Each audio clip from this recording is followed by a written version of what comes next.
Good day and welcome. You're watching Sint Maarten NEWSDESK, where we bring you the latest and most important stories around the island and beyond. With your anchor crew, Alston Lawrence, Glenda York, Tiziana Hart, and Mizzy with the Sunshine Report.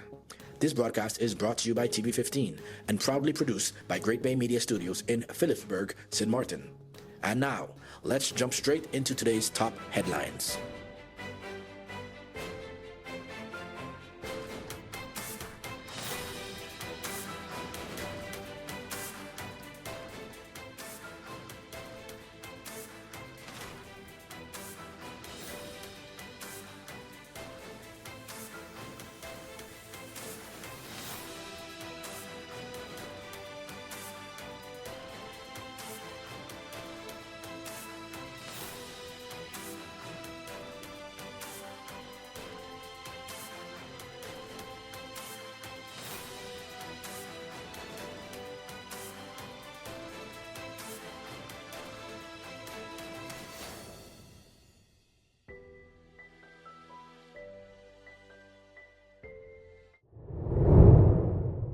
Police investigate shooting and issued Carnival safety warning. The police force of Sint Maarten is investigating a shooting incident in Dutch Quarter while also issuing safety guidelines ahead of the official Carnival opening. Police say the incident occurred shortly after 12:30 p.m. yesterday along Nazareth Road, where officers responded to reports of a man found bleeding. Upon arrival, they discovered a male victim with a grazing gunshot wound to the lower body, who reported being shot by an unknown suspect. The victim was treated on the scene by ambulance personnel. Detectives are now working to determine the circumstances and are urging anyone with information to come forward. Meanwhile, KPSM is calling for public cooperation ahead of the Carnival 55 jump-up, set for April 10th from South Reward to Festival Village. Police warn that strict enforcement will be in place, targeting public disturbances, illegal alcohol sales, and unsafe behavior, including scooters interfering with the parade. Parents are also being urged to guide minors on proper conduct as authorities emphasize the importance of safety during the Carnival season. KPSM says its goal is to ensure a safe and enjoyable experience for all as festivities officially begin. Hundreds of women benefit from free breast screening initiative. More than 750 women have now been screened as part of a major breast health initiative led by the American University of the Caribbean School of Medicine, AUC, in collaboration with the Ministry of VSA Sint Maarten and the Positive Foundation. The free screening event held in Philipsburg provided women with comprehensive health assessments, including vital checks, blood glucose testing, and clinical breast examinations. The project has so far reached 756 women with a target of 1,000, while also educating more than 250 medical students through hands-on clinical experience. Clinical oncologist Naira Chobanyan led breast examinations while students worked alongside medical professionals to support patient care and education. Minister of Public Health Honorable Richinel Bruk praised the initiative, highlighting its importance in early detection, awareness, and community health support. Organizers say the data collected will help shape future health policies, particularly in screening and prevention of breast cancer on the island. The program also introduced a learners as educators model, allowing students to pass knowledge from classroom to community, strengthening both medical training and public health outreach. Officials say the initiative continues next semester as efforts expand to reach even more women across Sint Maarten. Police union demands action over lapsed insurance coverage. The police union NAPB is pushing back strongly against recent claims by Member of Parliament Frankie Myers, insisting that frontline officers remain unprotected due to lapsed insurance coverage. The union says a critical group insurance policy covering life, accidental death, dismemberment, and permanent disability was brought up in 2023 and has not been revisited since. They stress this is not about social insurance or compensation, but basic protection for officers in high-risk duties. The issue has taken on renewed urgency following a serious police vehicle accident on March 19th, where 3 officers were injured. One of them, Inspector Randall Kuyers, remains hospitalized, awaiting specialized care. The union describes the situation as a serious failure of responsibility, warning that officers are being asked to serve without adequate protection. They say patience has run out and are demanding immediate action and accountability from authorities. NAPB warns that if the matter is not addressed urgently, the union will consider further measures to defend the safety and rights of its members. Hello, my people. My name is Glenda York of Sit, Sip and Chat and Moms in Paradise podcast. You can find us on TV15 Sint Maarten, TVC St. Kitts, and on YouTube. Reporting from Great Bay Media Studios in St. Maarten, your NEWSDESK featured story is coming up. But first, here is Mizzy with the Sunshine Report. Hey there, it's Mizzy with the Sunshine Report, straight out of Sunshine City, St. Maarten, bringing you the warmth and the sunshine you need to kickstart your day. So let's dive into the forecast and see how the skies are treating us.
At Talon, we believe connection goes beyond signals.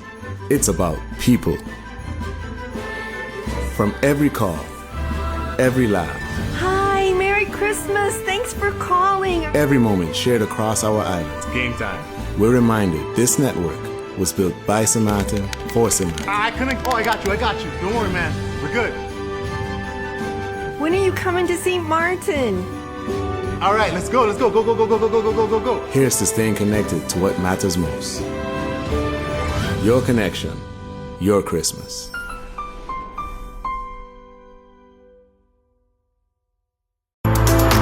Stay connected to the best of local and Caribbean content anywhere, anytime with the TVC Plus app, the official app of TVC Channel 40. With the TVC Plus app, you can watch TVC Channel 40 live, catch every episode of your favorite shows on demand, watch exclusive pay-per-view content, listen to Voice of the Caribbean radio, and watch and read SKN Newsline. The TVC Plus app is available on all your devices. On the Google Play Store, search TVC and the plus sign. In the Apple App Store, type the words TVC Plus. And we're also available on the Amazon App Store for Fire TV and Fire Stick devices. Search the words TVC Plus.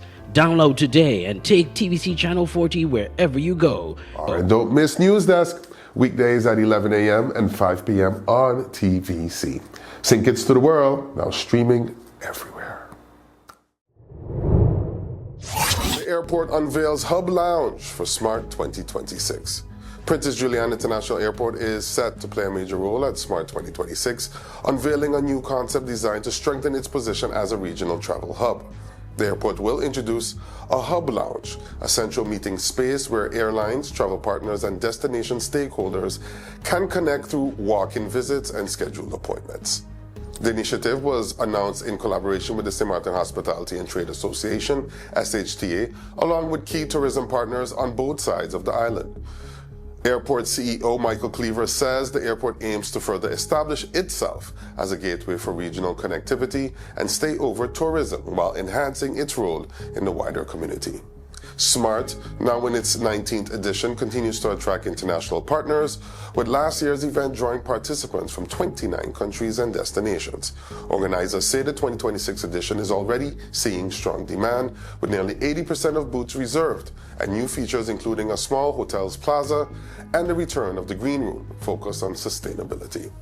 The event runs from June 22nd to 26th at the JW Marriott, bringing together tourism, business, and cultural stakeholders from across the region. Officials say the new hub lounge reflects the airport's broader vision of becoming not just a gateway, but a destination experience in itself.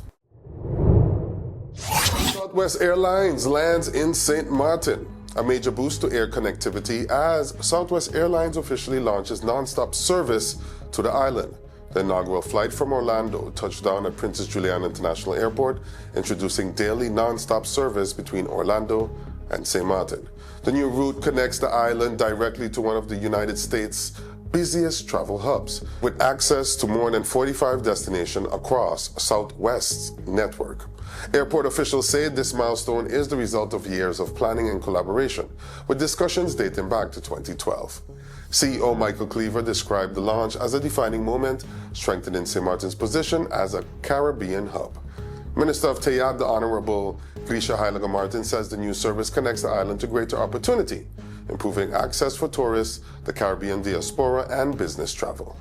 A second route from Baltimore, Washington, is also set to launch on April 11th, further expanding airlift. Officials say the addition of Southwest Airlines marks a significant step forward in tourism growth, economic development, and global connectivity for St. Maarten. Study warns wetland loss already impacting St. Maarten. A new scientific study is raising concerns about the loss of wetlands across the Dutch Caribbean, including St. Maarten. The research, published in Estuaries and Coasts and led by environmental expert Tatsio Bervoets, highlights how small, scattered wetlands are often overlooked in mapping and planning decisions. The study identified more than 4,500 hectares of salt marsh across Aruba, Curaçao, and Bonaire, with many areas less than 1 hectare in size, making them easy to ignore. Experts say this same issue applies to St. Maarten, where wetlands have been reclaimed, drained, and developed over time. Bervoets warns that these areas are not empty land, but essential systems that help manage flooding, filter water, and support coastal ecosystems. He says losing wetlands piece by piece is already leading to real environmental impacts, including water issues and habitat loss. The study also stresses that without proper mapping, wetlands are unlikely to be protected, allowing continued decline. Researchers say there is still time to act, but it begins with recognizing the value of what remains and protecting it moving forward. When we come back, we go to our in-depth feature of the day, exploring one of the island's most thought-provoking topics. That's just ahead. Stay tuned.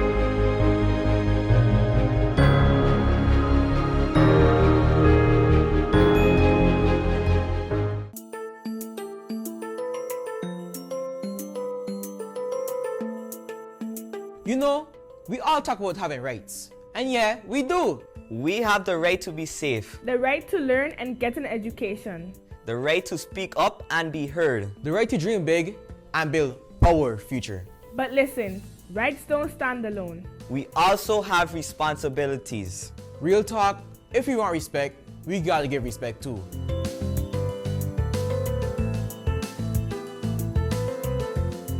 St. Maarten is our home. So let's protect it.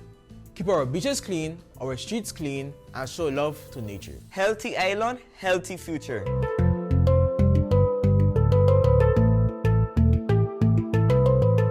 Our parents and guardians do a lot for us. Let's show respect, talk to them, and listen, even when it's hard.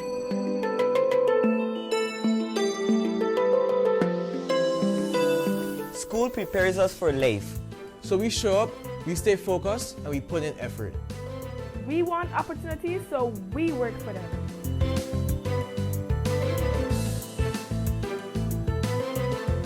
We are part of this community, every village, every culture, every neighborhood.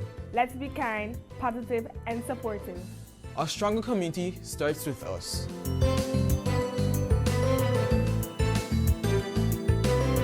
And most importantly, we are responsible for ourselves. We make healthy choices for our mind and body. We believe in our goals and our voice and our future. Our rights give us power, our responsibilities make us leaders. Together we rise. The Convention of the Rights of the Child isn't just a policy, it's protection and responsibility. When our children learn their rights, they are better prepared to take on their responsibility. This public service announcement is brought to you by the Department of Youth.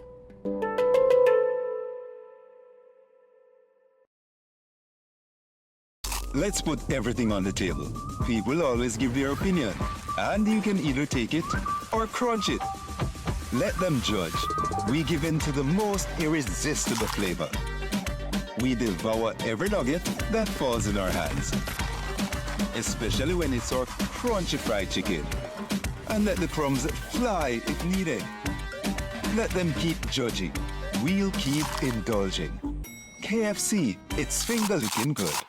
You could talk to your family, talk to your friends. Affordability and convenience. Community connection, that makes sense. Reliability with experience. Hey, for every love, every adventure. Number one provider, they got ya. We tell them your data is always on. You can opt out whenever you want. Tell them we always on. For every moment when you want more. Tell them we always on. Stay connected when you want the road. Control my data, yeah, yeah, yeah. Always connected every time, everywhere. Money low, but I never fair. I know, tell them is there. Connectivity, that's what I like. Flexibility, that's what I like. Reliability, that's what I like. Tell them, sign me up for life. Tell them we always on. For every moment when you want more. Come tell them we always on. Stay connected when you want to go. Come tell them we always on. For every moment when you want more. Tell them we always on. Stay connected when you want to road.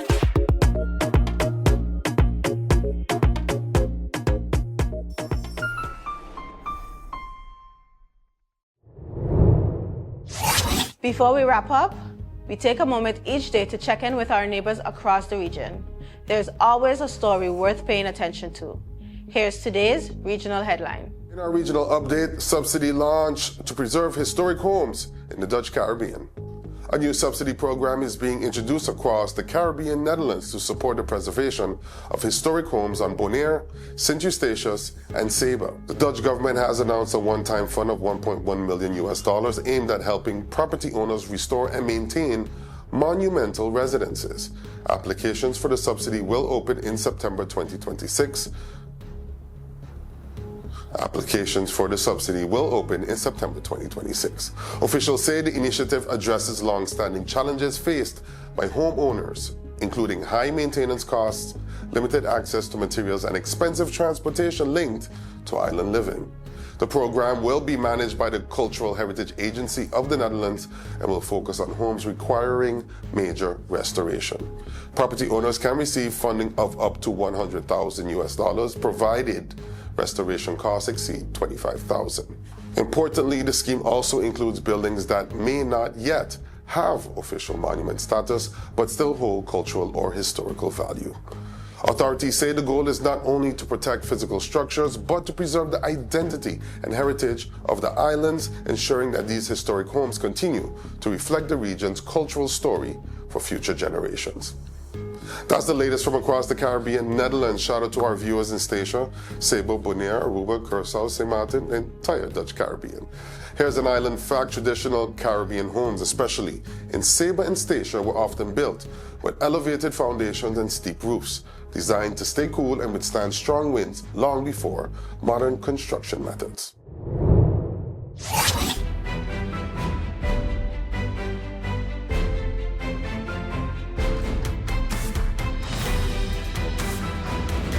Welcome back. Each day we take a moment to go beyond the headlines and look deeper into the issues, people, and conversations shaping life here on Sint Maarten. Welcome to today's NEWSDESK feature. Critical conversation on justice, history, and accountability is set to unfold in Amsterdam as the Federatie Afro-Diaspora Network convenes a Pan-African roundtable this month. At the heart of the April 11th dialogue is a pressing question. Are symbolic apologies enough, or is it time for real action? The roundtable, hosted at No Limit, brings together voices from across the Afro-diaspora, policy circles, and civil society under the theme Reparatory Justice, the comma examined from declaration and promise to responsibility and implementation. The focus is clear, moving beyond statements and into measurable change. Participants will examine how past acknowledgments, including the Netherlands' formal apology for its role in slavery, can translate into concrete policies such as the National Reparations Plan, a long-term social and economic programs, and institutional accountability frameworks. The urgency of the discussion follows the Netherlands' decision to abstain from voting on UN Resolution A80L.48, which recognizes the transatlantic slave trade as the gravest crime against humanity. That decision has sparked criticism and confusion. For many, it raises a fundamental concern. How can a country acknowledge historical wrongdoing yet hesitate when it comes to international recognition and responsibility? Organizers say this moment exposes a gap between acknowledgement and action. Leading the dialogue is Beryl A. Beekman, chair of the National Platform on the History of Slavery and a member of the CARICOM Reparations Commission. She will be joined by Modi Nwapwe, focusing on development and justice, and J.M. Nunnally, offering a local governance perspective. Together, they are expected to explore not just historical responsibility, but present-day consequences. This roundtable is part of a broader international push for reparatory justice.